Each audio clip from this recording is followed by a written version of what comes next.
Et bonjour à tous, bienvenue dans ce 4e épisode de 10 trucs pour remplir le fond. Donc 4e épisode en vacances cette fois-ci, en vacances parce que je le suis. En même temps c'est que le 4e épisode, donc c'est logique que les 3 autres c'était pas trop moins le cas, genre il y en a pas beaucoup eu des épisodes. Mais quoi qu'il en soit, bienvenue dans ce podcast qui parle en général de tout simplement vidéo, de comment je trouve que YouTube se passe dans mon domaine, qui est le storytelling, donc raconter des histoires avec un texte travaillé, des musiques travaillées, etc. etc. etc. Bref, voilà, vous avez compris l'idée. Et tout simplement, voilà, raconter un peu ma vie et les quelques soucis, les quelques choses que j'avais qui sont intéressantes à discuter. Il y a beaucoup de choses intéressantes. Ceci, enfin, il y a quelques grosses choses intéressantes.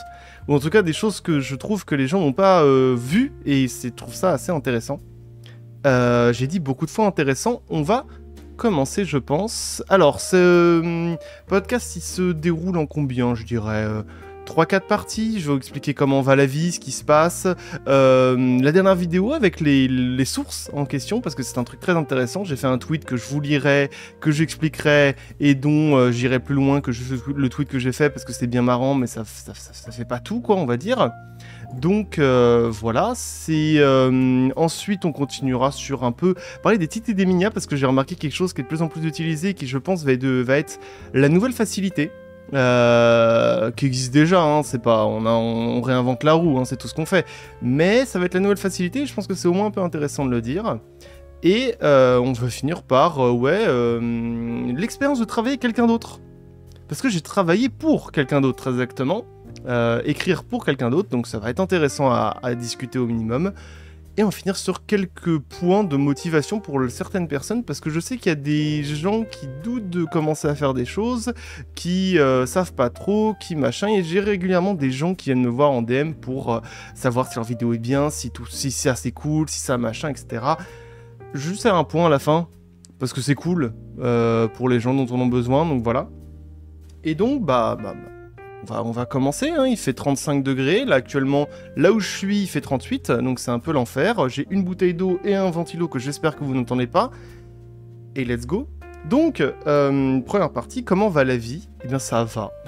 Voilà, au moins. Deuxième partie. Non, en vrai, là je suis en vacances depuis un peu de temps, mais pas vraiment, parce que j'ai travaillé pour quelqu'un, et j'expliquerai un peu ce qui s'est passé et comment on en arrive à là. Je dirai pas ce quelqu'un parce que la vidéo est pas sortie, et que tant que la vidéo est pas sortie, je ne dirai rien d'autre. Mais voilà, donc c'était au moins des vacances, des vacances que j'ai pris après ma vidéo que j'ai sortie, qui est sur Wikipédia.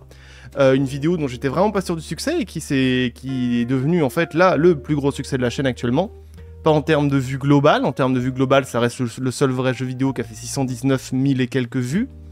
Mais Wikipédia a été un énorme succès parce qu'elle a récolté plus de 330 000 vues en 3 semaines, quelque chose comme ça, un mois là, je crois que ça fait un peu moins d'un mois, ouais. Ça fait 3 semaines.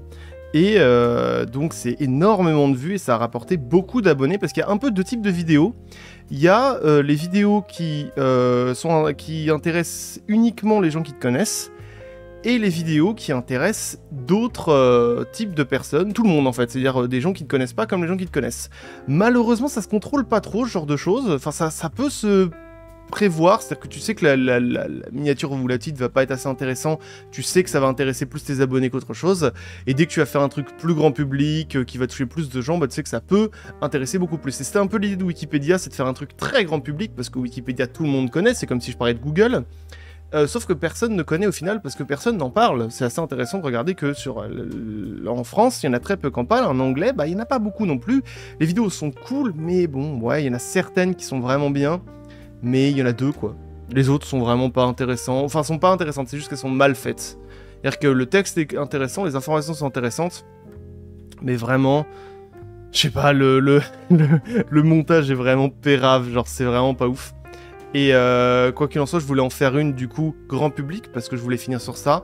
Je voulais faire une vidéo qui allait toucher du coup le maximum de gens, qui était sympa, qui montrait toute l'étendue de ce que je pouvais faire en tant que créateur, donc avec des plans IRL, des musiques bien travaillées, que les gens ont apprécié. C'est là qu'on voit l'importance des musiques. J'ai monté selon la musique certains passages. Et c'est cool, ça a bien marché. Et avec ça, j'ai gagné beaucoup plus d'abonnés que je le pensais, parce que avant la sortie de la vidéo, j'étais à 143 000 abonnés. Après la sortie, donc actuellement là où je parle, 3 semaines après, j'en suis à 155 000. Donc j'ai gagné 12 000 abonnés sur cette vidéo, ce qui est un des plus gros succès de la chaîne, le deuxième étant en mars 2022, je crois. Ouais, non, pas mars 2022, juin 2022, où j'avais gagné 12 000 abonnés. Donc vous vous rendez compte que ça fait longtemps qu'il n'y avait pas eu un truc comme ça a pris 2 ans à gagner autant d'abonnés.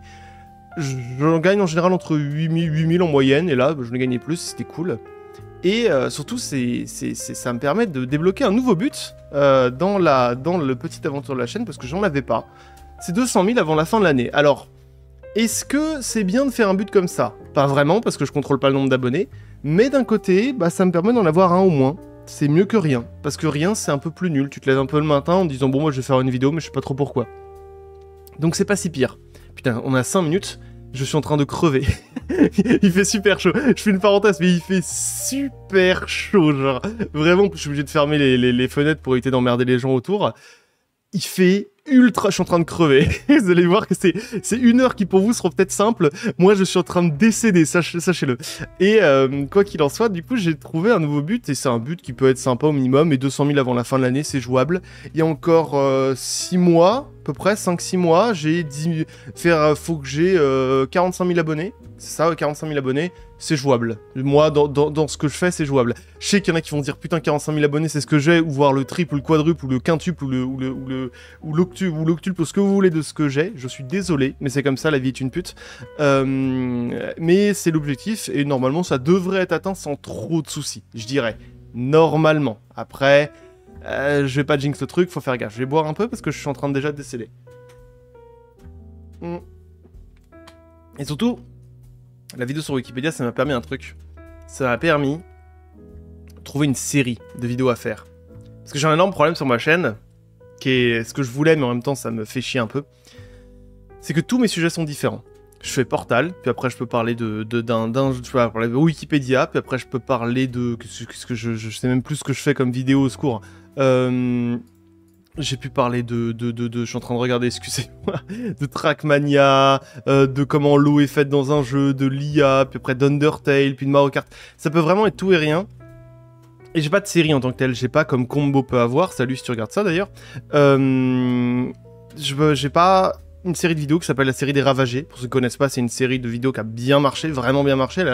Toutes les épisodes ont plus d'1 million de vues, je dirais, je crois. Peut-être à peu près ça. C'est une série qui a vraiment bien marché et qui a beaucoup aidé Combo à avancer en fait. Parce que bah, les gens savaient que c'était une série de bonne qualité et donc du coup ils y sont allés, ils ont regardé, ils étaient contents et tout. Et j'ai pas ça. Et je suis content parce que Wikipédia a vraiment bien fonctionné. J'ai encore deux vidéos je pense à pouvoir faire. Je pourrais creuser plus, je pense que je pourrais en faire 5 au final, si vraiment tu creuses comme un fou.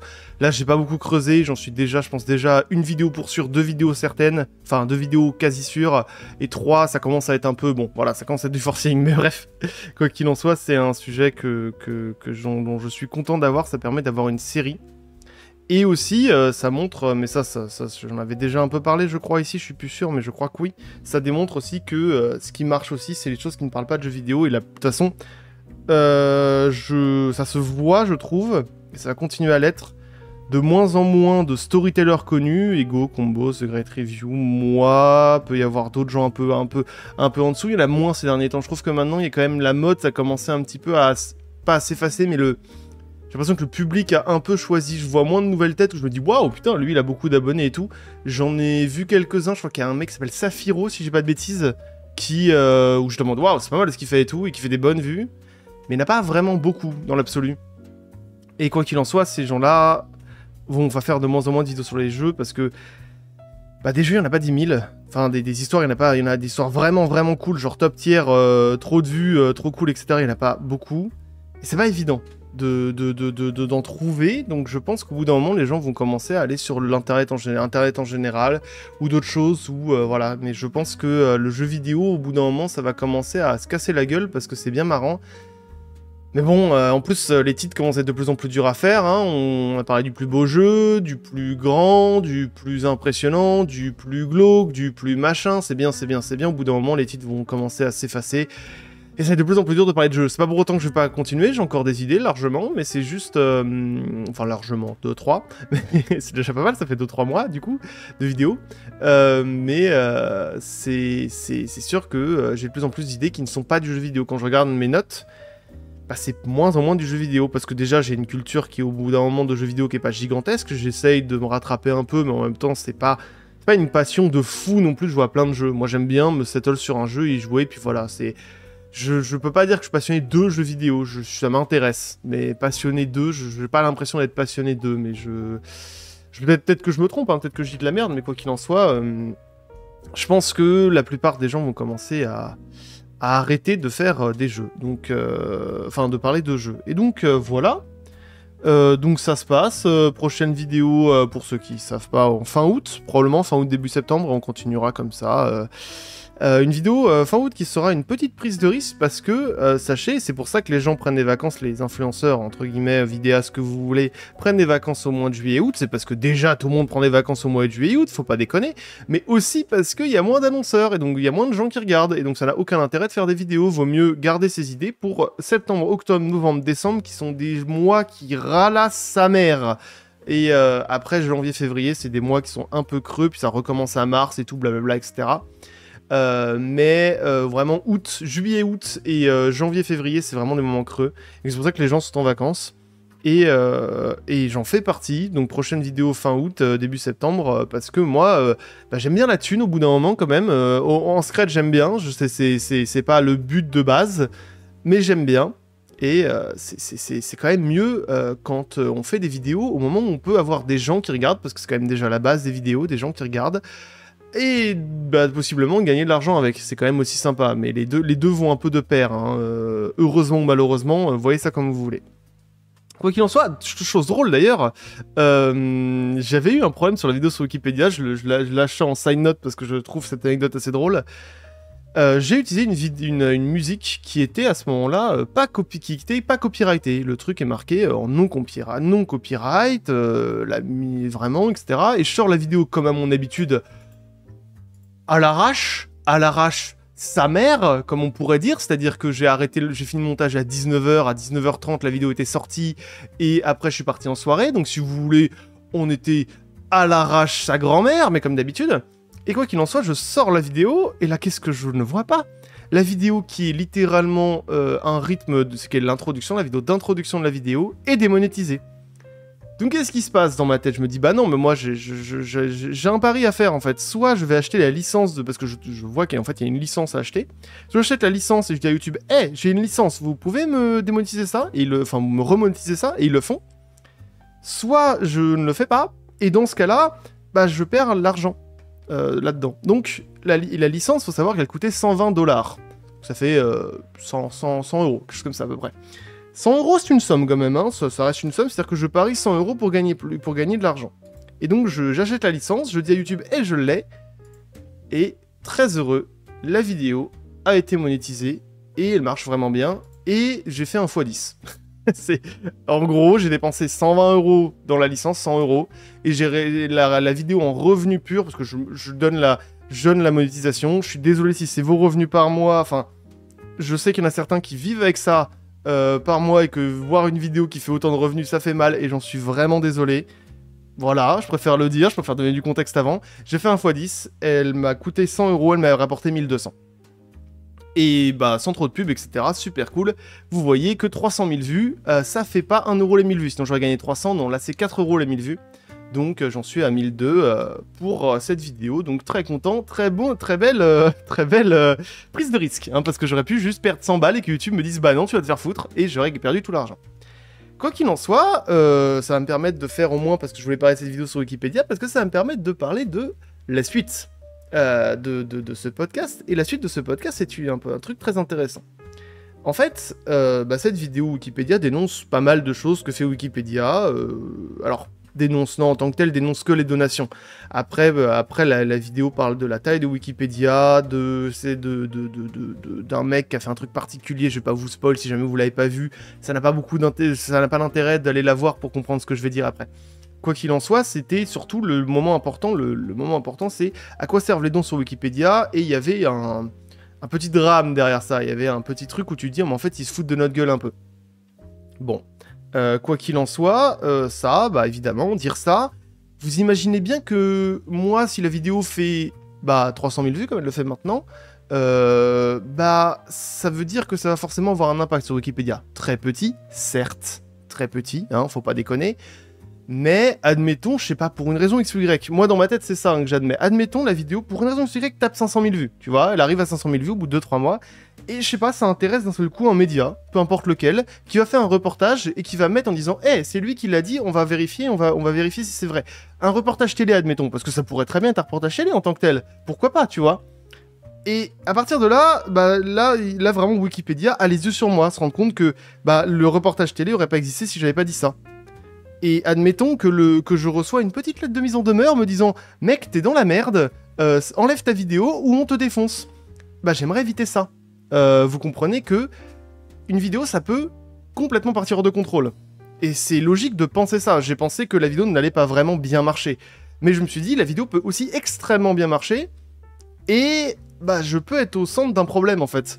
Et donc, il fallait, pour ma survie personnelle, sourcer ma vidéo. Mettre des sources, être sûr de ce que je dis. Parce que sinon, je peux vraiment être dans la merde. C'est-à-dire que voilà, ça n'allait pas arriver, je pense pas que ça arrivera, mais c'est une possibilité qui paraît plausible à garder en tête au minimum. Donc j'ai sourcé ma vidéo. Ne serait-ce que j'ai bien vérifié tout ce que j'ai dit, mais en plus j'ai sourcé ma vidéo dans la description pour être sûr et certain que voilà, vous avez les sources, vous savez d'où ça vient de Wikipédia en tant que tel, donc Wikipédia s'auto-insulte. Les gars, moi j'y peux rien, hein, genre, les gars, moi je dis juste ce qui est marqué, hein, genre, voilà. Donc, quoi qu'il en soit, je source, et il y a certains articles de Wikipédia ou certains articles de journaux qui ont des liens très très longs, et en fait on n'a que 5000 caractères à mettre possible dans la description. On peut mettre que 5000 caractères pour écrire la description d'une vidéo YouTube. Donc certains liens, je les ai mis en .bit.ly. Pour ceux qui connaissent pas, enfin en bit.ly, en bit.ly, je crois que ça s'appelle. Les bit.ly, c'est un site, donc bit.ly. C'est un site qui permet de raccourcir les liens. Donc vous prenez un lien, si vous avez déjà vu les Amazon Market ou les trucs comme ça, enfin quand vous êtes sur un truc Amazon, allez regarder le lien, je vous assure, il y a des liens, ils sont impressionnants de longueur. Si vous allez sur un article Amazon, c'est un truc de fou. Mais quoi qu'il en soit...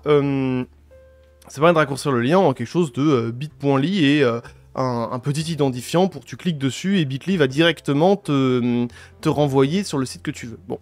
Et en fait, ce truc-là me permet aussi de vérifier combien de personnes ont cliqué sur ce lien. Donc je me suis dit, c'est cool, je pourrais voir combien de personnes ont cliqué sur les sources.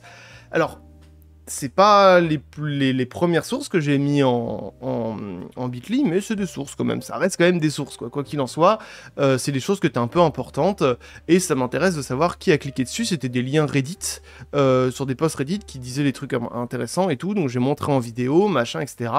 Donc, pourquoi pas. Et puis la source, le sourcing que j'ai fait, donc en description, disait bien que ce Reddit c'était important, quoi.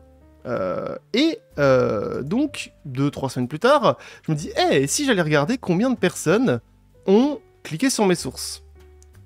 Et ma surprise fut assez grande, on va être honnête. Donc je vais lire le tweet que j'ai fait, parce que je pense que je vous mettrai en lien le tweet, mais bon, pour ceux qui l'ont en podcast, pour ce machin, etc., c'est intéressant de pas avoir à aller checker, genre, je sais que moi ça m'emmerderait, donc vous inquiétez pas.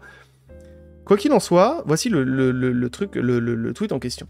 Est-ce que les gens cliquent réellement sur les sources des vidéos storytelling? Faisant partie du domaine du entre guillemets storytelling, qui parfois demande beaucoup de sources, leçon apprise de ce qui a pu se passer avec The Great Review. Je vais pas revenir en détail ici, mais c'était un petit drama qu'il y a eu parce qu'il mettait pas assez ses sources et qu'on s'est rendu compte qu'il prenait pas mal d'une source en particulier, ce qui était pas ouf, quoi qu'il en soit, voilà. J'ai moi-même fait attention à en mettre plus dans mes vidéos. Curieux de savoir combien de gens cliquaient réellement sur les sources, pour vérifier, j'ai glissé quelques liens bit.ly dans les sources pour avoir la stat. La vidéo parle de Wikipédia, il y a des choses assez folles sur la gestion de l'argent, et je dis dans la vidéo que les sources sont en description. Elle a fait 330 000 vues, et seulement 5 personnes ont cliqué sur les sources. 0,001% des gens. Voilà, donc c'est le tweet en question, et je vais continuer parce qu'il y a 2 tweets que j'ai mis, parce que c'est important, et que voilà, ça a été bien dit en texte, donc je préfère le dire en texte parce que c'est comme ça que je l'ai dit. Mon message ici, c'est pas dire qu'il faut mettre moins de sources, c'est pas créditer le travail des gens. C'est juste une stat impressionnante que je voulais partager. D'autant plus, j'ai l'impression d'avoir quand même convaincu pas mal de gens. Ça montre aussi et surtout à quel point les gens sont prêts à accepter ce qui est dit par un youtubeur très facilement, et, je l'ai mis en gras, à quel point ce que vous dites doit être vérifié. Les gens vous font confiance. Voilà. Donc quoi qu'il en soit, c'est le tweet que j'ai mis, et donc ça a fait un peu réagir, mais sans plus. Mais j'aimerais plus en parler. Parce que c'est cool de pouvoir plus en parler. Parce que ça soulève pas mal de soucis en tant que tel. Ça soulève vraiment pas mal de soucis. Le premier souci est... est-ce que ça sert à quelque chose de sourcé? Comme j'ai dit, bah oui, ça sert à quelque chose de sourcé. Parce que même si les gens cliquent pas, bah il y a des gens qui cliquent. Ne serait-ce qu'un truc, un exemple qui m'est arrivé 7-8 fois, je dirais. Il y a 7 personnes qui sont venues me voir, peut-être plus en tant que tel, du coup, parce qu'il n'y a que 7 personnes qui sont réellement venues me voir, mais probablement qu'il y en a plus qui ne sont pas venues me voir et qui ont fait la même chose. Ils sont allés me demander mes sources sur une vidéo auquel j'avais parlé de comment l'eau bouge dans un jeu, en fait, comment l'eau est simulée dans un jeu. Et ils m'ont dit, j'ai mon grand oral de bac, et j'aimerais le faire là-dessus parce que je pense que je pourrais me débrouiller. Ce qui est vrai, c'est au niveau d'un terminal. Ils m'ont dit, est-ce que tu as les sources, etc. Je dis, bah oui, elles sont en description. Et me rendant compte de ça, bon, bah, évidemment, je mets aussi les sources pour eux, quoi. Je mets les sources parce que c'est important pour des gens qui veulent faire des recherches dessus et faire des exposés, s'intéresser au truc, donc c'est important. Même s'ils sont 5, bah ils sont 5. C'est pas beaucoup, c'est vraiment très très peu, mais ils sont 5. Admettons que ces sources-là, ces petits bit.ly que j'ai mis, c'est pas les trucs qui sont le plus cliqués. Admettons que c'est le premier lien qui a été le plus cliqué, genre admettons 100 fois plus. Bah, ça fait que 500 personnes sur 330 000 quand même, hein. C'est pas beaucoup, hein. Ça reste pas beaucoup. Et il faut savoir que dans la vidéo, j'ai dit que les sources étaient en description, ça a été dit. Je l'ai pas dit très régulièrement, je l'ai dit que 2 fois. J'ai dit une fois indirectement en disant que mes sources étaient Wikipédia, et la deuxième fois, c'est à la fin de la vidéo en disant, bah vu tout ce que j'ai dit, les sources sont en description. Et c'est tout, mais c'est suffisant théoriquement, c'est suffisant. Et c'est intéressant de se rendre compte que les sources déjà, c'est forcément important pour les gens qui sont vraiment intéressés, mais que la plupart des gens n'en ont rien à foutre. La réalité, c'est que la plupart des gens, et ça va bien avec quelques commentaires que j'ai eu sur d'autres vidéos qui n'ont rien à voir, c'est que les gens consomment des vidéos comme ils consommeraient n'importe quel produit en fait. Et c'est logique, la plupart des vidéos sur YouTube sont comme ça. Si vous regardez les vidéos des plus grands youtubeurs, enfin des plus grands en termes d'abonnés, pas des plus grands en termes d'intérêt, c'est des vidéos qui se consomment. C'est fun. Ok, bon, je m'amuse, c'est cool, etc. Oh, petite sponsor, oh, c'est marrant, on s'amuse, on fait des feats, on s'amuse et tout ça. Ok, cool, parfait. Mais ça se consomme. Et dès que t'arrives dans des vidéos, par exemple, comme j'ai pu faire avec des vidéos très awkward, genre le jeu que vous ne comprendrez jamais ou la véritable horreur, qui sont 2 vidéos auxquelles j'ai volontairement cassé la manière dont on raconte des histoires, j'ai brisé le 4e mur, j'ai changé plein de choses, etc. Donc j'ai demandé vraiment de l'implication au spectateur. Ça veut pas dire que c'est mieux que les vidéos de Fit et Fun, hein, j'ai pas dit ça, hein, j'ai juste dit que c'est autre chose. Bah là, vu que ça demande de l'implication, les gens qui sont habitués à juste consommer vont juste être en mode, mais qu'est-ce que c'est que cette merde, j'ai rien compris moi. Pourquoi tu fais ça, genre, mais c'est... Puis c'est chiant, genre j'aime pas. Il y a des gens qui disent j'aime pas que t'aies fait ça, parce que moi ça me demande de réfléchir, c'est chiant, j'ai pas envie. Et c'est compréhensible, sincèrement, c'est pas grave, y a pas de souci. Mais c'est sûr que y a des gens qui vont pas apprécier parce qu'ils consomment juste les vidéos, et que là je leur demande une implication cérébrale, une implication mentale en tout cas, ou une implication tout court dans la vidéo. Et c'est contraire aux habitudes des gens. Et j'ai reçu des commentaires disant j'aime pas. Et y a pas de souci. Franchement, y a pas de souci. Mais ça montre sur Wikipédia encore plus que les gens aussi consomment ces vidéos-là, mais en plus te croient en fait. Y a pas de question de juste vraiment. Le mec va dire ah non, dès le début dit non, je suis pas d'accord avec ce mec. Je suis pas d'accord avec ce qu'il dit, tu vois. Non. En général. T'admets que vu que la vidéo est travaillée, vu que le mec s'est démerdé pour la musique, le montage, etc., ce qu'il dit est vrai. Alors que pas du tout, hein, en tant que tel, je peux dire complètement de la merde. Hein. Mais, il consomme, et il accepte. Et il y a des gens qui peuvent m'incriminer en disant « Oui, mais mec, t'as qu'à dire que plus souvent que les sources sont en description. T'as qu'à leur demander de dire « Faites gaffe, allez vérifier ce que je dis, etc. » Mais la réalité, c'est que déjà, j'ai une vidéo à faire, moi. Alors, ça va être un point de vue capitaliste connard, mais ma vidéo, faut qu'elle soit grand public. Faut qu'elle intéresse les gens, faut qu'elle clique. Si je fais une vidéo qui est très descriptive, très sourcée, très machin, à dire je vais prendre l'exemple, je vais citer le machin, etc., bah ça peut moins bien marcher. Et mon idée à moi dans cette vidéo, c'est de partager un truc en particulier. Dire, hey, il y a ça qui existe les gars. Voilà, c'est important, personne le dit, moi je le dis. Et pour ça, bah, faut enrober l'histoire, faut faire quelque chose qui font que, bah, il y ait 300 000 personnes qui vont regarder cette vidéo, ou 400 000, ou 500 000, parce qu'à un moment, ça risque d'arriver, je pense.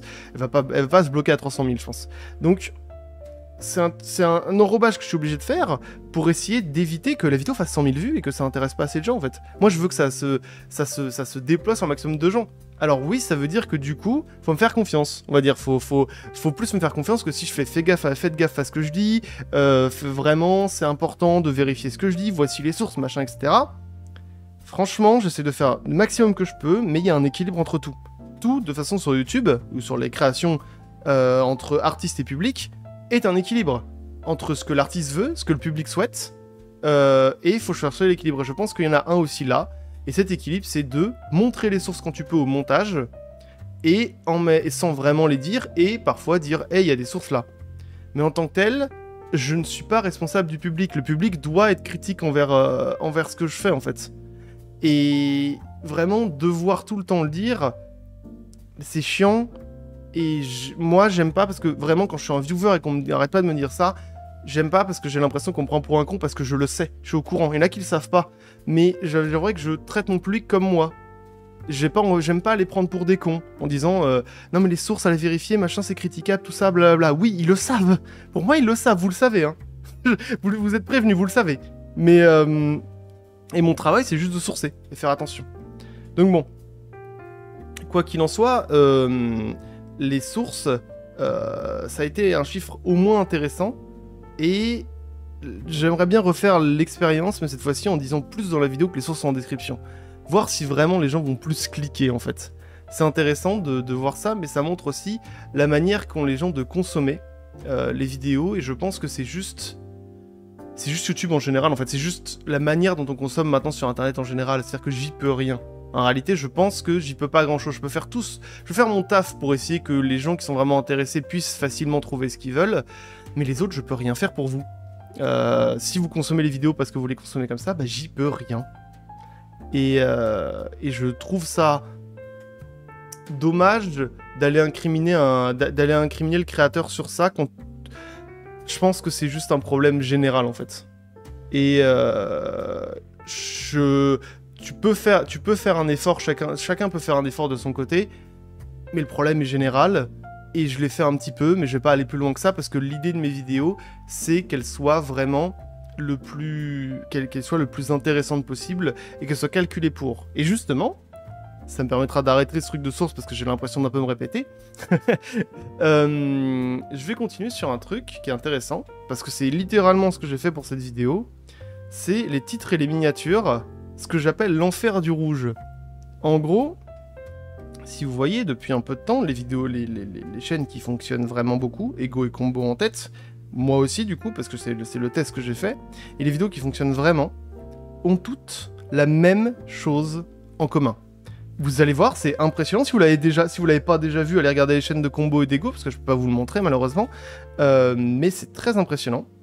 Les miniatures, pour qu'elles fonctionnent, sont forcément rouges. Alors, vous me dites, alors il y en a certains qui vont dire, bah évidemment connard, parce que le rouge est une des couleurs, voire la couleur qui attire le plus l'œil, par effet de, le rouge c'est le sang, le rouge c'est le danger, le rouge c'est quelque chose qui vraiment entoure nos vies et veut toujours dire du danger, etc. Donc on est habitué, ne serait-ce que en termes de société, mais en termes d'évolution aussi, à savoir que le rouge est important et qu'on regarde. Mais allez regarder, je vous assure que toutes les vidéos de plus en plus de miniatures sont rouges. Mais parce que avant on avait système, si vous avez vu YouTube entre 2013 et 2017, il y avait ce truc de flèches rouges, de ronds rouges, etc. Mais c'était trop... Enfin, on te voyait venir, quoi. Flèche rouge, maintenant, ça fait un peu ridicule. Alors que maintenant, un fond rouge, ou juste une couleur de base qui est rouge, bah c'est la même chose, sauf que c'est plus diffus, et ça fonctionne tout aussi bien. Regardez, ma dernière vidéo sur Wikipédia a été calculée. La première chose que j'ai dit aux miniaturistes de faire, c'est « Mec, il faut que tu fasses un truc qui soit rouge. Le fond est rouge, c'est rouge. Je veux pas savoir autre chose que ça. Genre, j'avais des idées, je lui ai donné quelques petits trucs que j'avais comme ça, quelques petits trucs, etc. Mais, et il m'a très bien aidé, il a fait des très, très jolies choses, etc. C'était très sympa. Mais quoi qu'il en soit, le but c'était de faire du rouge. Parce que regardez, les vidéos qui fonctionnent sont rouges. Parce que ça attire le plus l'œil. Et bah, c'est là où c'est un peu dommage. C'est-à-dire que je me rends compte que la nouvelle façon d'attirer les gens, la nouvelle façon de faire quelque chose de bien avec une miniature, c'est d'être rouge ou d'avoir des couleurs criardes en fait. T'as pas le choix. La plupart de mes miniatures, par exemple, la plupart de miniatures qui ont fonctionné ont du rouge sur elles, mais vraiment du rouge qui est important. C'est pas genre en background un peu diffus, machin, etc. Non, c'est vraiment, il y a un truc qui est rouge. Si vous regardez, c'est le seul vrai jeu vidéo, c'est un truc qui est très très rouge. Undertale, donc c'est la véritable horreur, le fond est entièrement rouge, c'est rouge à en crever. Wikipédia, c'est rouge, le jeu que vous ne comprendrez jamais, c'est rouge. La plupart de mes miniatures qui fonctionnent et qui ont fonctionné ont du rouge.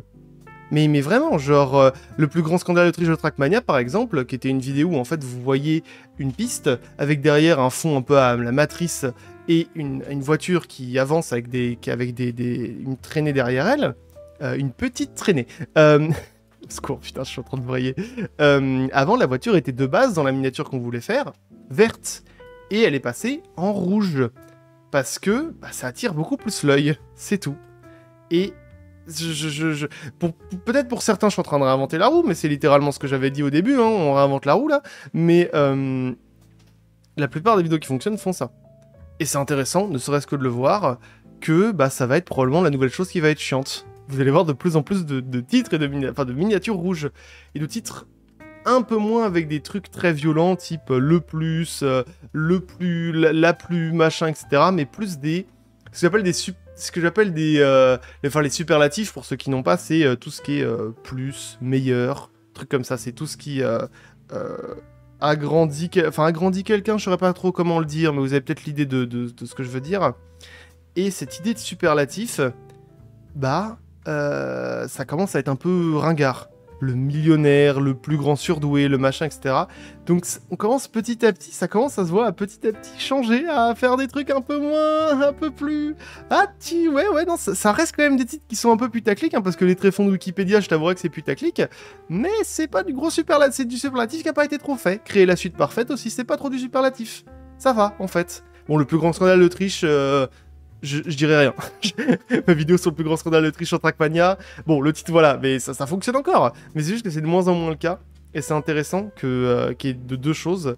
De deux choses l'une, c'est que les titres changent petit à petit pour éviter ce genre de truc vraiment qui commence à être un peu ridicule maintenant. Moi, maintenant, quand je vois un titre comme ça me fait rire parce que vraiment, j'en ai vu trop. Donc, au bout d'un moment, t'es en mode, c'est quoi cette merde encore? Vas-y, qu'est-ce que tu fais là? Et de deux, les miniatures sont de plus en plus... comment dire, calculé. Je pense qu'il y a pas mal de gens qui les calculent sans le savoir, en fait.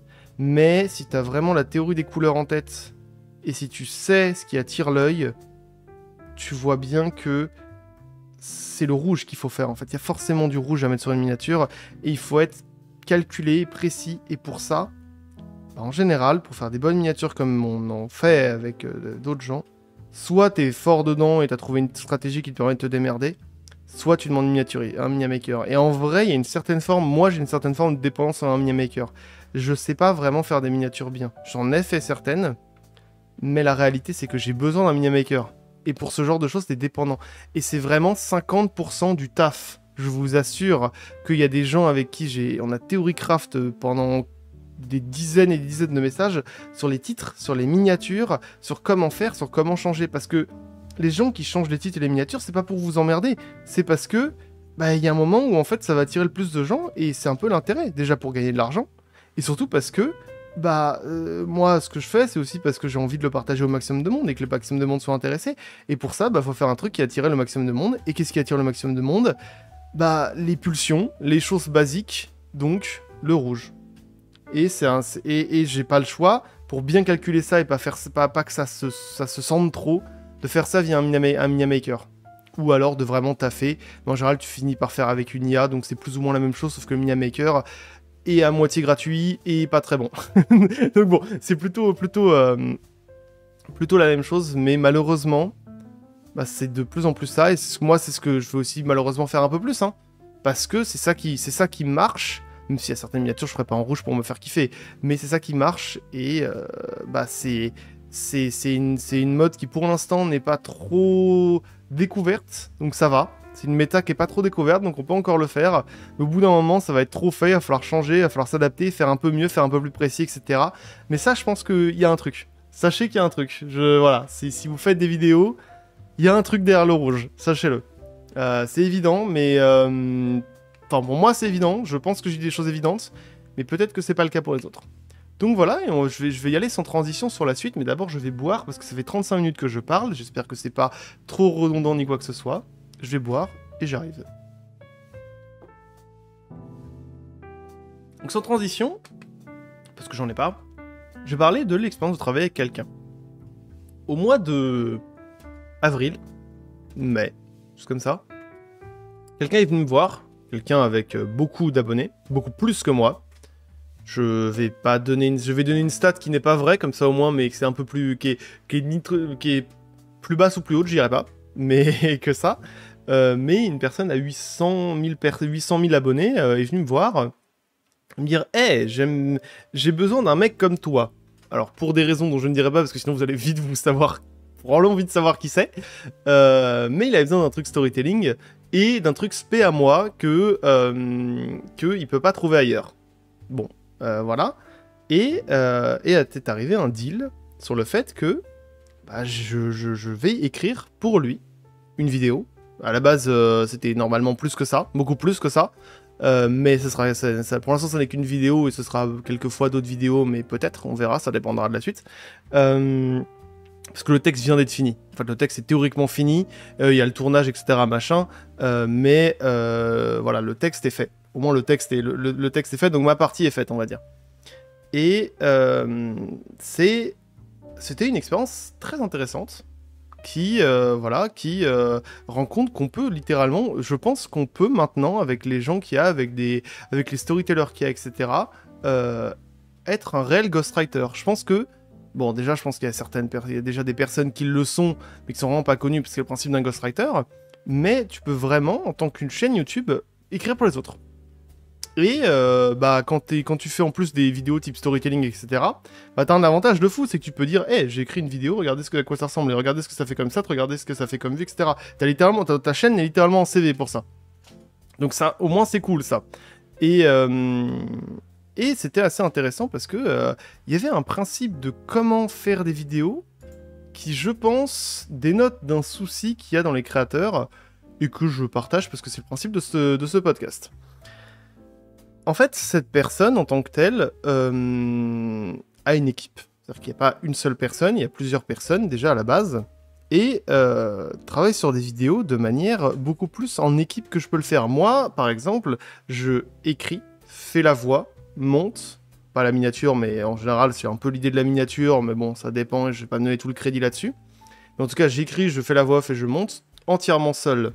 Ce qui est très rare. En vrai, c'est assez rare. Maintenant, quand vous voyez des haïkus, des combos, des Ego, il le fait tout. Il a quand même pas mal d'aide au final. Enfin, je crois qu'il a pas mal d'aide, mais j'en suis pas vraiment sûr. Ou des haïkus, des sgots, des choses comme ça. Il y a de plus en plus des gens qui demandent de l'aide. Je crois que Sgoat c'est pas le cas, donc je vais retirer sur Sgoat parce que c'est pas le cas. Mais pour pas mal de ces créateurs, il y a au moins un peu d'aide. Parce qu'il y a quelque chose de très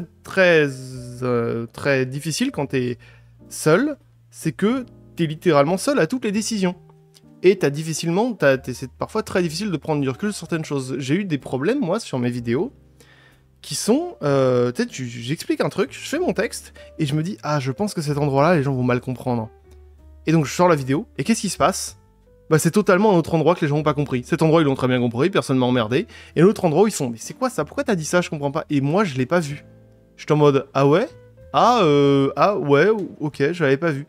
Et ça c'est terrible parce que c'est une solitude que les gens s'enlèvent en général, parce que c'est un problème, parce que bah t'es qu'une personne, et tu peux parfois simplifier trop les choses, et aller trop en détail dans les choses qui tout le monde comprend, voire aller dans parler de choses difficiles sans t'en rendre compte parce que t'as l'habitude en fait. Tu dis ouais, ok d'accord, c'est spécial, genre on s'en fout. Et il y a des gens qui peuvent dire mais j'ai rien compris, là c'était bizarre cet endroit-là, j'ai pas vraiment aimé et tout.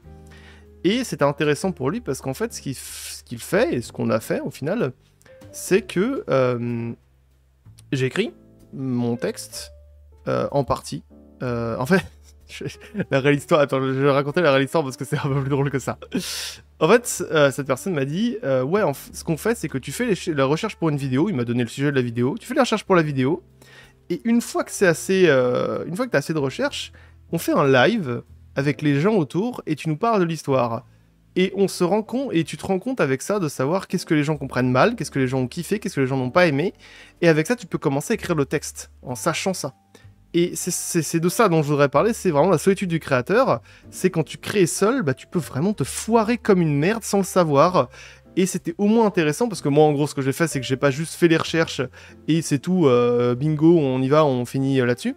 On fait le live en total impro, j'ai expliqué comme ça. Non, j'ai littéralement écrit le texte comme si j'avais sorti une vidéo.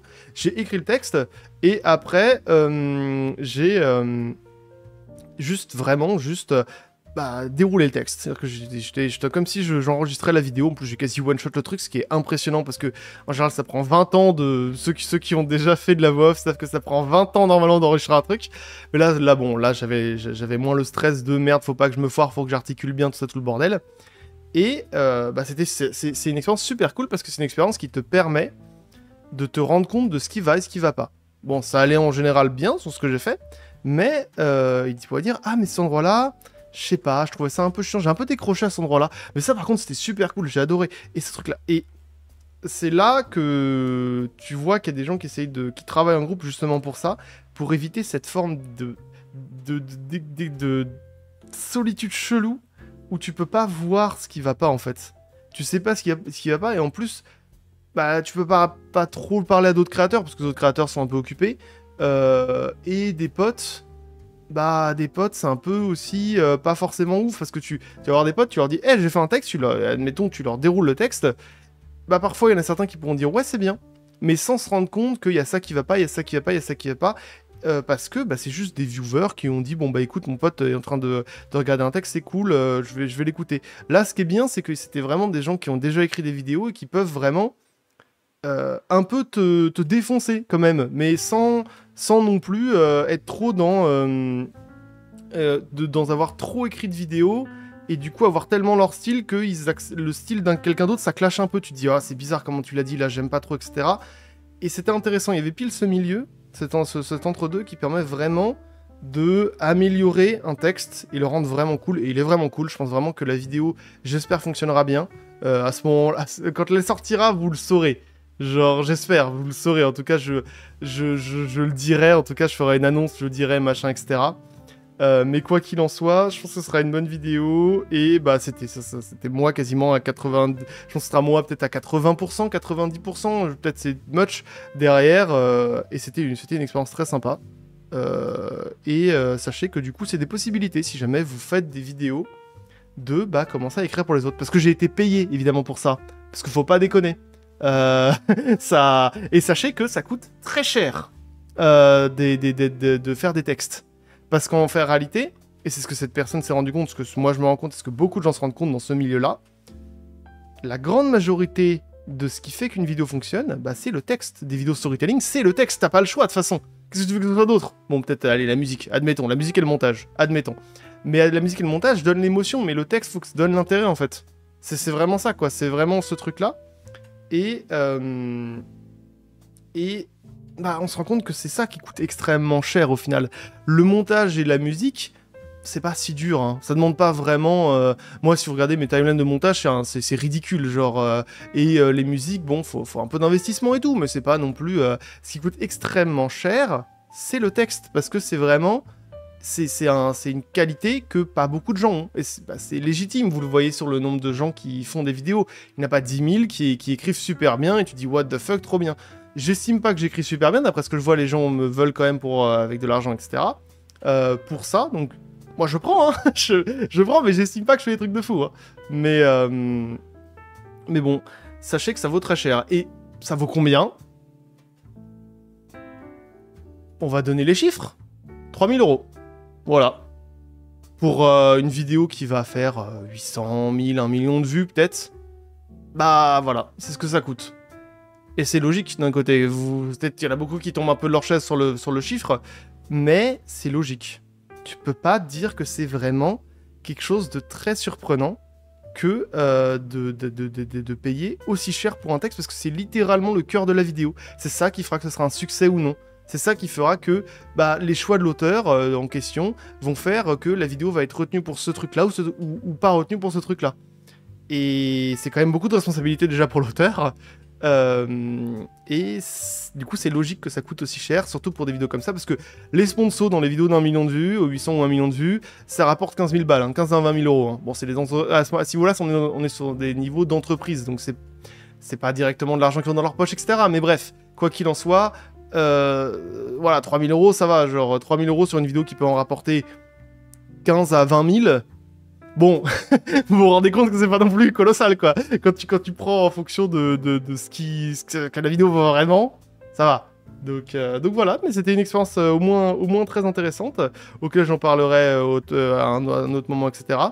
Sachez que tous les chiffres que j'ai donnés sont des chiffres arrondis, que c'est volontairement fait pour que vous sachiez pas totalement, parce que je pense que c'est pas forcément extrêmement bon, mais au moins que les gens soient au courant, et que de combien ça vaut, de combien moi je peux valoir sur cette forme de marché, pour que vous puissiez peut-être avoir une version, un relatif en disant ok d'accord, donc si lui il fait ça pour des vidéos 1 million de vues, peut-être que moi je peux valoir ça pour ça machin, etc. Parce qu'il faut savoir ce qu'on vaut et c'est extrêmement dur. Imaginez que moi, quand le mec m'a dit tu veux faire une vidéo pour moi, ok pas de soucis.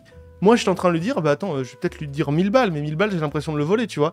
Mais pas du tout. Ça vaut beaucoup plus cher que ça au final, dépendant évidemment du nombre de vues de la personne. Si la personne fait 100 000 vues, vous pouvez pas lui demander 3000 euros, mais ça, vous vous en doutez.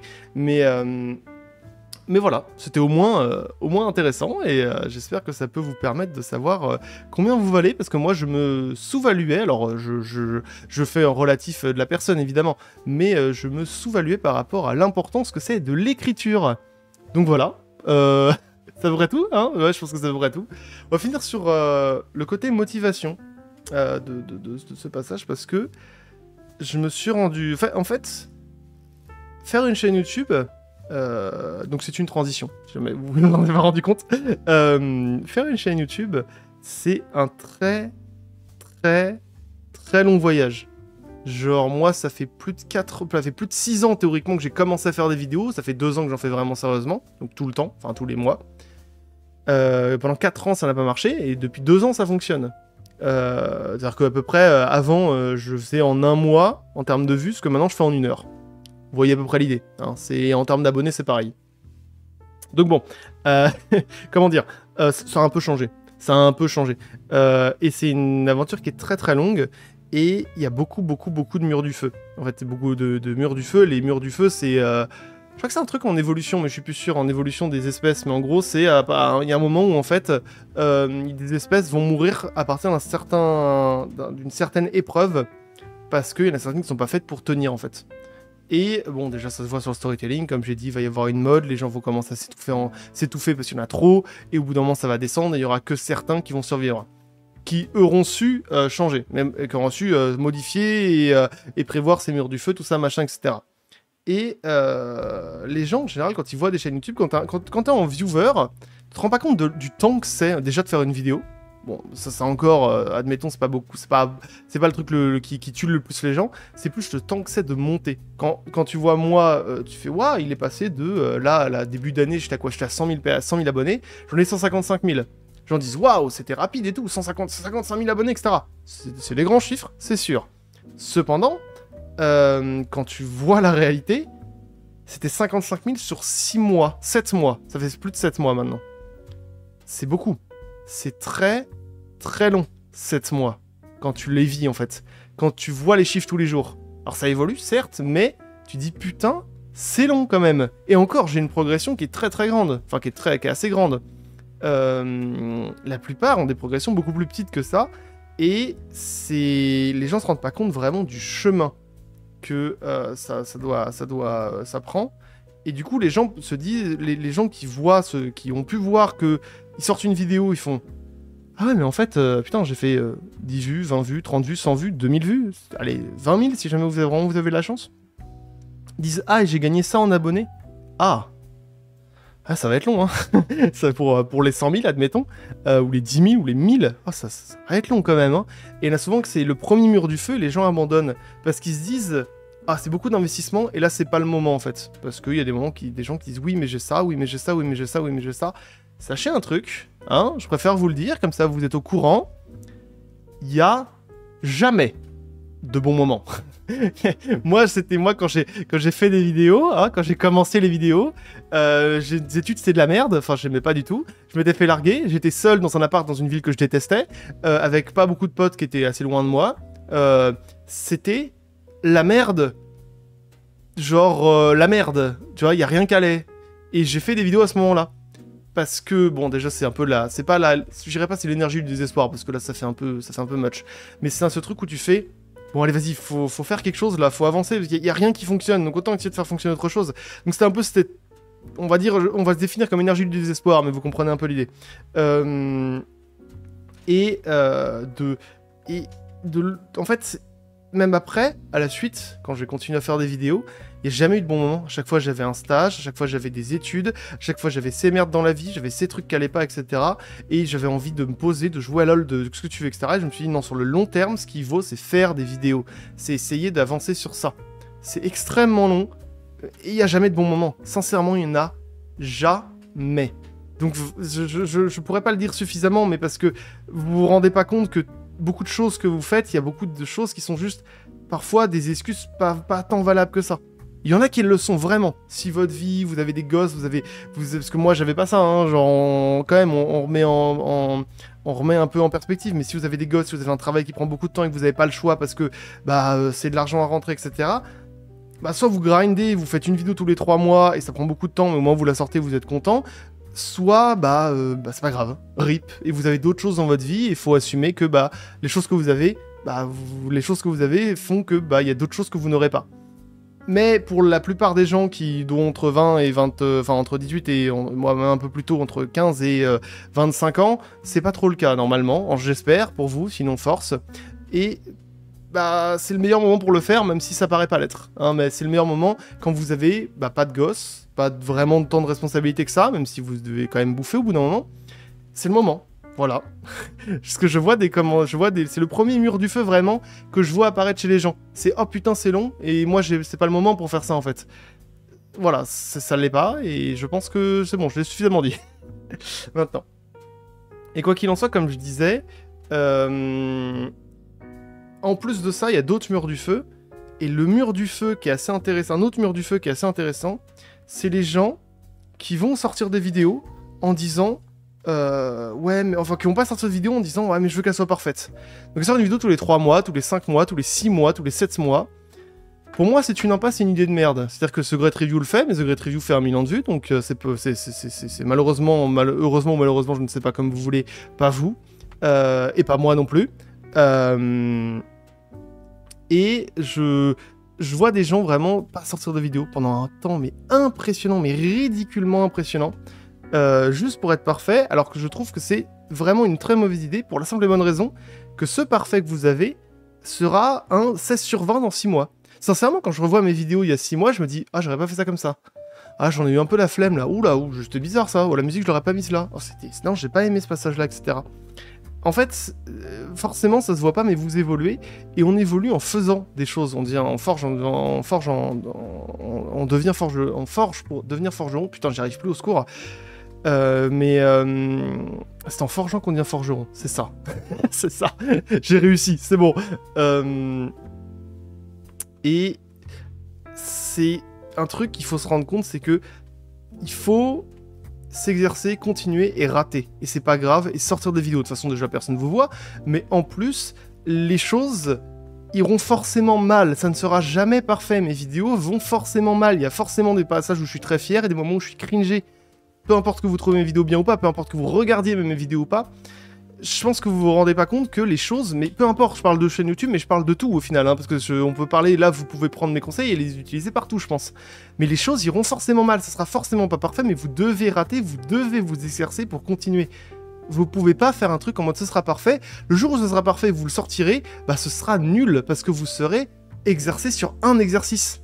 Vous vous attendez, vous pouvez pas faire la Vénus de Milo comme ça, en mode ouais tranquille, j'ai un bloc de pierre, on va prendre 20 ans mais on va le faire. Non, vous devez en faire plein pour en arriver à là, où vous avez beaucoup de talent, mais il y en a très peu comme ça, et sincèrement, les stats sont pas avec vous. Hein. Normalement, moi j'ai fait, je sais pas, 100 vidéos là au total. J'ai fait 100, 150 vidéos et j'en ai sorti parfois une toutes les semaines, parfois une toutes les mois, mais j'ai tenté, j'ai raté, c'était de la merde, il y a des choses qui sont nulles, des choses qui me cringe, mais c'était pas parfait, et je le sais, mais j'ai fait du 17 sur 20. À chaque fois, je fais du 17 sur 20 pour moi, à ce moment-là. Et à partir de ce moment-là, bah, ça, j'ai évolué. Maintenant, mon 17 sur 20 est mais tellement au-dessus du 17 sur 20 que j'avais avant. Maintenant, c'est un 8 pour moi, tu vois. Genre, c'est un peu cette idée-là. Et c'est vraiment ce mur du feu qui me saoule à voir. Les gens qui ont juste en train de dire, oui, il faut que ce soit parfait. Personne vous regarde. Tout le monde s'en fout. Essayez, sincèrement. Et il y aura jamais un bon moment pour faire les choses. Donc, faites-le à 80% de ce que vous savez faire. Et bah, quand vous pouvez, c'est-à-dire à peu près maintenant, en théorie, j'espère pour vous, mais un moment où les choses, où ce sera possible, parce que il n'y a jamais un bon moment, il y a vraiment des mauvais moments pour le faire, mais il n'y a jamais un bon moment. Et en continuant, c'est un autre truc qui est justement intéressant et qui continue ça, parce que je suis en train d'essayer de suivre quand même mes notes de ce que j'ai mis. Il y a quelques notes. Il n'y a pas beaucoup, il y a 126 mots, hein, c'est pas énorme. Mais il y a aussi autre chose qui permet des gens de survivre. C'est toujours se challenger à faire, à modifier un peu ce qu'on fait. Ne serait-ce que ce que je fais pour ma chaîne, je sais qu'il y en a d'autres qui le font moins. Je sais que par exemple, Ego change beaucoup de choses actuellement. Combo change un peu moins. Un peu quand même, mais un peu moins. J'essaie de changer trop régulièrement, probablement. Mais à chaque fois, j'essaie de me challenger à chaque vidéo d'avoir un but. Soit, par exemple, la vidéo sur Wikipédia, c'est de parler d'un sujet chiant, mais d'essayer de le rendre extrêmement intéressant et utile. La vidéo sur, par exemple, la triche sur Trackmania, non. Non, en fait, il n'y a pas grand chose, celle-là. Je suis en mode, oh, il n'y a pas grand chose sur celle-là, en fait. Non, bah, celle-là, en plus, il n'y a vraiment pas grand chose. Putain, bah, quel mauvais exemple. Celle sur la véritable horreur d'Undertale, c'était une vidéo où, cette fois-ci, c'était vraiment basé sur le fait de casser vraiment la continuité d'une histoire et d'essayer de faire 3 versions différentes d'une vidéo. Il y a d'autres challenges que j'ai été posés comme ça qui sont petits parfois. C'est juste parfois mettre des bonnes musiques. Wikipédia, le montage, c'était mettre des bonnes musiques au bon moment. Il y en a des challenges gigantesques. Genre par exemple, le jeu que vous ne comprendrez jamais, essayer d'en rendre intéressant, un jeu incompréhensible, chiant, pas joli, et qui est très philosophique et peut-être un peu trop pour certains. Et c'était ça, et en plus à mettre IRL des choses qui étaient briser le 4e mur, faire des plans IRL, bref, il y avait beaucoup de challenges à ce moment-là. Et il y a des vidéos qui demandent beaucoup de challenges, d'autres qui en demandent moins, mais quoi qu'il en soit, c'est important d'en faire parce que ça permet d'évoluer, de rater, parce qu'il faut se forcer parfois à rater, même si c'est extrêmement stressant, vous inquiétez pas. Je me chie dessus sur chaque vidéo, hein, où je suis en mode au secours, elle va pas marcher. C'est pour ça que je dis que c'est un enfer à chaque fois que j'en fais une. C'est parce qu'à chaque fois, je suis en mode putain, ça va pas marcher. Donc évidemment, bon, c'est un peu plus compliqué de faire des vidéos. Mais quoi qu'il en soit, vu que la route pour arriver jusqu'à un certain point, jusqu'à vos objectifs, peu importe lesquels, est extrêmement longue, autant essayer de se foirer au moment où c'est facile, plutôt qu'au moment où vous y êtes et c'est beaucoup plus difficile, vous avez beaucoup plus de responsabilités. Et c'est un peu la meilleure manière de survivre à tous les murs du feu qui peuvent exister, que ce soit parce que vous avez plus d'idées de sujet, que ce soit parce que c'est trop, vous tenez plus le rythme que ça peut être, que ce soit parce que vous avez, je sais pas, vous avez plus de motivation, ça peut être aussi possible. Des choses comme ça, c'est essayer de constamment challenger, trouver des trucs fun pour essayer de changer un peu les choses et de vraiment pouvoir avancer. Et la route est longue. Et la route est pas tout le temps heureuse, sincèrement, il y a des parties, des moments où j'ai fait des vidéos, ou peu importe quel gros projet, mais là je parle de vidéos, mais où bah, c'est difficile, c'est stressant, c'est pas drôle. Il y a des moments qui sont pas drôles, il y a des moments où je travaille 10 heures par jour, ou 12 heures ou 15 heures, parce que 10 heures c'est pas gigantesque non plus, 12 ou 15, pour essayer de sortir une vidéo. Et bah voilà, c'est comme ça, c'est comme ça, mais au moins à la fin je peux vivre de mes vidéos et je suis très content de ça, et merci de la regarder. Quoi qu'il en soit, la dernière chose dont j'aimerais parler, parce que j'ai vu, c'était Sir Gibbsy en parler, et je pense que ce sera la dernière chose, parce qu'il en est déjà à presque 1 heure, Et je parlais comme de la merde, je sens. Là, dans ma tête, je suis en mode, putain, j'ai vraiment dit de la merde pendant à peu près 35 minutes, c'est terrible. C'est Sir Gibbsy qui parlait de les shorts sur YouTube. En fait, il y a pas mal de créateurs assez grands. Donc là, je parle à des gens qui ont plus de 10 000 abonnés, je dirais, 50 000. Bon, en gros, des gens qui ont réussi à monter, mais qui stagnent. Il y a des gens qui pensent que c'est une bonne idée de faire des shorts. Je trouve que c'est probablement la pire idée que vous pouvez faire, en fait. En fait, les shorts, pour beaucoup de chaînes, c'est un moyen de propulser leurs abonnés. Parce que le public short et le public vidéo longue n'est pas du tout le même. Les publics vidéo longues, c'est-à-dire qu'il faut réussir à draguer votre public. Il faut réussir à ce que votre miniature et votre titre soient suffisamment intéressants pour que les gens soient prêts à investir le temps qu'ils veulent dans les vidéos longues. Les shorts, c'est un algorithme qui choisit pour vous. Vous scrollez, l'algorithme choisit ce que vous devez regarder. C'est beaucoup plus simple. Vous n'avez pas à draguer un public, vous avez juste à le rendre assez intéressé pendant la vidéo. Vous avez les gens, en tant que tel, les gens ont déjà cliqué sur votre vidéo. Donc vous n'avez pas besoin de faire une belle miniature, vous avez juste besoin de faire « les clés !» Bon. Donc c'est beaucoup plus simple pour les chaînes connues d'avoir ça, et en plus d'être de se spread un peu mieux que juste dans leur petit groupe, dans leur bulle ou dans l'endroit auquel ils sont, dans le groupe dans lequel ils sont, vous voyez, parce que un public, par exemple, moi, j'aurais jamais 10 millions d'abonnés, vous voyez. Au bout d'un moment, ça va s'arrêter parce que j'aurais atteint tout le public que j'aurais pu atteindre. Et bah les shorts, ça permet justement d'atteindre un autre public, peut-être. Et peut-être d'intéresser des gens qui ne l'étaient pas du tout, qui n'étaient pas du tout dans votre bulle, en fait. Qui n'étaient pas du tout en mode, tu sais, qui vont découvrir, par exemple, « Ah, je savais pas ce que c'est que le storytelling, c'est rigolo, c'est sympa, machin, etc. » Un truc comme ça. Et c'est un moyen de trouver beaucoup d'abonnés, et ça booste énormément les abonnés. Vous voyez Thibaut InShape, vous voyez probablement très forcément Thibaut InShape, qui a gagné 1 million d'abonnés en un mois grâce à ça, et qui est devenu le plus grand youtubeur. Il y a des gens qui ont des vitesses de nombre d'abonnés colossales, et qui disent que c'est une bonne idée. Parce que c'est jamais une bonne idée, en fait. En fait, c'est si votre chaîne stagne, changez. Si votre chaîne ne marche plus, changez ce que vous faites. C'est tout. Et si c'est pas ce que vous kiffez, bah arrêtez. Parce que si votre chaîne stagne, que ça vous emmerde et que vous voulez pas changer, bah arrêtez. Mais si c'est pas le cas, si votre chaîne stagne et que ça vous emmerde uniquement, bah changez ce que vous faites. Essayez de faire quelque chose de différent. Alors ça peut foirer, mais c'est quand même mieux d'essayer ça plutôt que faire des shorts, parce que les shorts, le problème c'est que les gens vont s'abonner pour vos shorts, et c'est tout. Les gens vont pas venir sur vos vidéos longues. Vous allez avoir, au lieu d'avoir 10 000 abonnés, ou 50 000, ou 100 000, vous en allez avoir, peut-être 2 fois plus. Trop cool, mais vos vidéos vont pas faire plus de vues, hein. Les gens s'en battent les couilles, hein. Genre, ils ont vu votre short, ils vont s'abonner, c'est tout. C'est les shorts, c'est pas un truc... Enfin, les shorts, la seule manière de faire un truc sympa avec les shorts, c'est de draguer votre public vers les vidéos. Sinon, ça n'a aucun intérêt. C'est un gouffre financier, parce qu'il faut les monter comme Jaja, il faut monter avec After Effects et tout le bordel. Donc, soit vous prenez un temps de fou, soit vous prenez un monteur, et dans ce cas-là, soit ça coûte cher en temps, soit ça coûte cher en argent. Et en plus, bah... si vous ramenez pas les gens sur vos vidéos longues en disant « Hey, il y a un truc intéressant que j'ai fait là, je sais pas, moi j'ai dit Wikipédia, regardez, ils gagnent 184 millions d'euros par an, oui c'est ça, qu'est-ce qu'ils font de tout cet argent ?» Et hop, je le remets dans la vidéo longue. Bon bah là, c'est cool, c'est un short qui peut être intéressant. Mais juste un short en mode petite anecdote à la con, random, qui n'a rien à voir avec votre chaîne, bah, ça va rien vous rapporter, et ça va, mais vu ce que rapportent les shorts, hein, ça rapporte que dalle.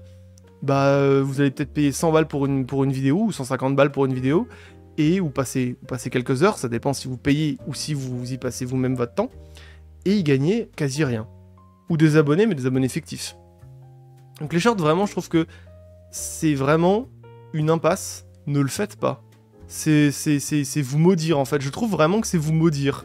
Parce que vous allez vous faire abonner des gens qui auraient pu être intéressés par vos vidéos longues via des shorts, qui seront du coup jamais intéressés par vos vidéos longues, je pense, en tout cas, et bah ça ira nulle part, en fait, votre délire. Et je vois ça de plus en plus des youtubeurs qui font ça, et vraiment, je vais taper très très fort sur ce coup-là. Si vous êtes youtubeur, vous avez plus de 100 000 abonnés, vous avez un cadre et vous en êtes fier parce que vous avez fait des shorts, vous n'êtes pas youtubeur. Vous n'avez pas fait de vidéo. Vous jouez dans la cour de gens qui juste jouent sur de la dopamine facile et un algorithme qui... Vous êtes l'absolu esclave de l'algorithme. Ce que tu peux dire quand tu fais des vidéos longues, oui mais l'algorithme machin, non, la réalité c'est que ton titre et ta miniature en général sont pas assez bonnes. L'algorithme c'est la dernière chose que tu devrais mettre en question. Là c'est vraiment un algorithme qui choisit les vidéos à envoyer aux gens. vous êtes l'esclave de ça. Et c'est super triste. Je trouve ça vraiment triste, personnellement. Mais je sais que c'est un point de vue violent, c'est super violent ce point de vue, mais c'est juste... Vous pouvez pas vous considérer comme youtubeur, je pense. Et c'est pas grave, vous pouvez vous considérer comme tiktoker ou quoi que ce soit, c'est pas moins glorieux, je dis pas ça. C'est juste que c'est pas du tout la même chose qu'être youtubeur, je trouve.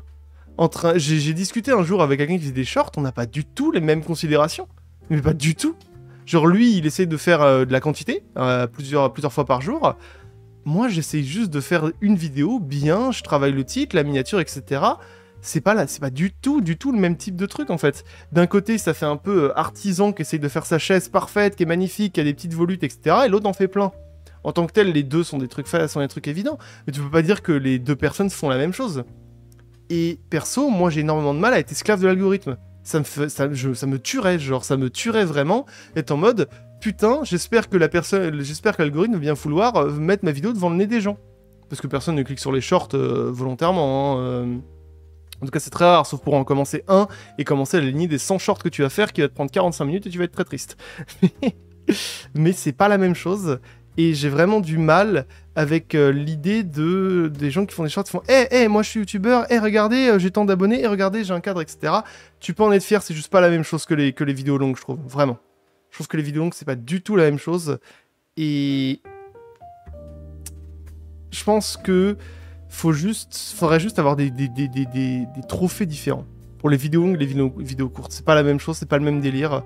Et quoi qu'il en soit, peu importe, parce que j'ai fait cette parenthèse et je vais la refermer maintenant, quoi qu'il en soit, peu importe, je pense que les shorts, si vous faites des vidéos longues et si votre but c'est de faire des vidéos longues, c'est une mauvaise idée. Vous allez aller nulle part avec ça. Essayez de changer déjà ce que vos vidéos longues font pour essayer d'attirer plus de public.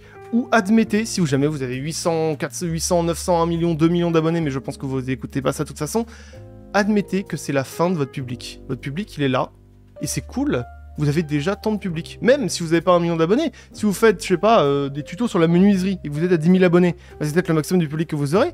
Mais c'est le maximum si vous continuez à faire des vidéos bien et ils seront contents et vous continuerez à faire des vues. Mais c'est le maximum du public que vous aurez. Et c'est pas grave, la croissance peut pas être constante et toujours magnifique et toujours gigantesque. Et soit contentez-vous de ce que vous avez, soit changez, soit arrêtez. Mais faites pas des shorts s'il vous plaît. Bref, sur ceci, je pense que ce sera la fin de cette vidéo qui a eu des passages... fallait que je dise les choses, fallait que je dise les termes. Donc j'espère que ça vous a plu. Sur ceci, je ne sais pas quand est-ce que je ferai un nouveau podcast, parce que j'ai pas beaucoup de choses, j'ai de moins en moins de choses à dire au final, parce que je dis déjà beaucoup de choses. Et là, ça fait déjà plus de 4 heures que je parle à dire des bêtises, donc au total. Donc voilà. Quoi qu'il en soit... faites des vidéos ou faites des projets très longs, j'espère que ça vous au moins aider à vous motiver un petit peu sur ça. Faites ce que vous pouvez pour vous en sortir. Profitez de votre été sinon, profitez de autre chose si ce podcast arrive à un autre moment et que vous voyez un autre moment. Quoi qu'il en soit, vous passiez une bonne journée, une bonne nuit. Eh bien, des bisous.